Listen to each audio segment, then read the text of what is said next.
अस्सलाम वालेकुम friends, welcome back to Top Smarties. Drama serial Dayan, जहां पर नूरी ने ठान रखा है कि वो निहाल को उसका हक दिलवा कर ही दम लेगी, तभी तो निहाल को बार बार जवार शाह के सामने खड़ा कर देती है, जिसकी वजह से अब शबाब तो घबराने लगी, क्योंकि अब इस निहाल में कॉन्फिडेंस पैदा करेगी तो नूरी ही करेगी। नूरी के कहने पर ही तो अब निहाल जवार शाह के पास जाती है, अपने हक का मुतालबा करती है। आप तो इंसाफ करते हैं ना, हमेशा इंसाफ को पसंद करते हैं और आपने इंसाफ ही किया हमेशा, तो फिर मेरे साथ इंसाफ क्यों नहीं? जानते हैं ना, बीवी हूँ मैं आपकी, आपका मुझ पर और मेरा आप पर पूरा हक है, हमारा निकाह हो चुका है, तो फिर मैं ऐसी बेगानी ज़िंदगी क्यों गुजार रही हूँ? जो गुनाह मैंने किया नहीं, आपको मालूम भी पड़ गया कि हार मैंने चोरी नहीं किया, फिर सबके सामने मुझे बेकसूर क्यों नहीं कहा? आप इंसाफ कीजिए, इंसाफ को पसंद करते हैं ना, तो मेरे बारे में भी हर मामले में आपको इंसाफ करना होगा। निहाल ये सब कहते हुए वापस चली आई और यहाँ पर जवार शाह सोचने पर मजबूर है कि निहाल उसे कितनी बड़ी बड़ी बातें कर गई और वह वाकई निहाल से शर्मिंदा है।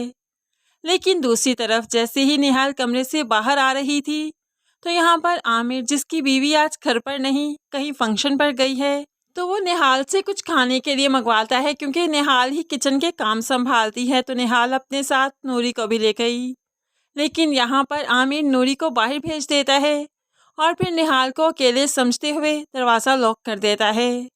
वो निहाल के साथ ज़बरदस्ती करने लगा, निहाल का मुंह नोच देता है, उसे अपने करीब करने की कोशिश की। इतने में निहाल चीखना भी चाहे तो उसका मुंह बंद था। जवेद ने गुजरते हुए जब खिड़की में से ये मंजर देखा तो फौरन से पहले अपने मोबाइल में कैप्चर कर लिया।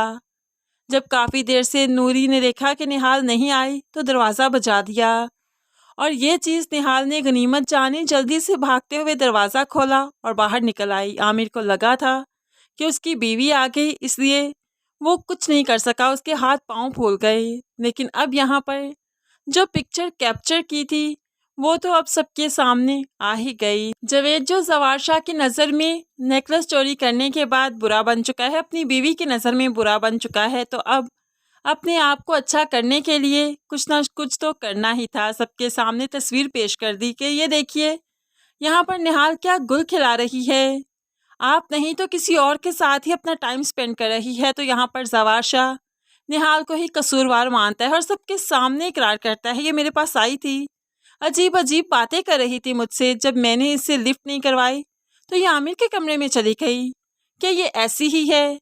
अब यहाँ पर जो फौजिया भी सुन रही थी, उसे तो बहुत गुस्सा आया कि थोड़ी देर में घर से क्या गई, इसने मेरे शौहर पर डोरे डालने शुरू कर दिए। वो तो अब जोरदार थप्पड़ मारती है निहाल को, और ये फौजिया का दूसरा थप्पड़ जो निहाल ने खाया, उसके बाद लाकर उसे कमरे में उसके बेड पर फेंक देती है। उसे उसकी औकात याद करवाती है कि वह नौकरानी के अलावा कुछ भी नहीं। लेकिन अब निहाल रोते रोते थक चुकी है और नूरी की बात पर गौर करेगी कि जवार शाह को अपने काबू में लो तो सब तुम्हारे काबू में आ जाएंगे, वरना सबके जूते और तुम्हारा सर हमेशा होगा।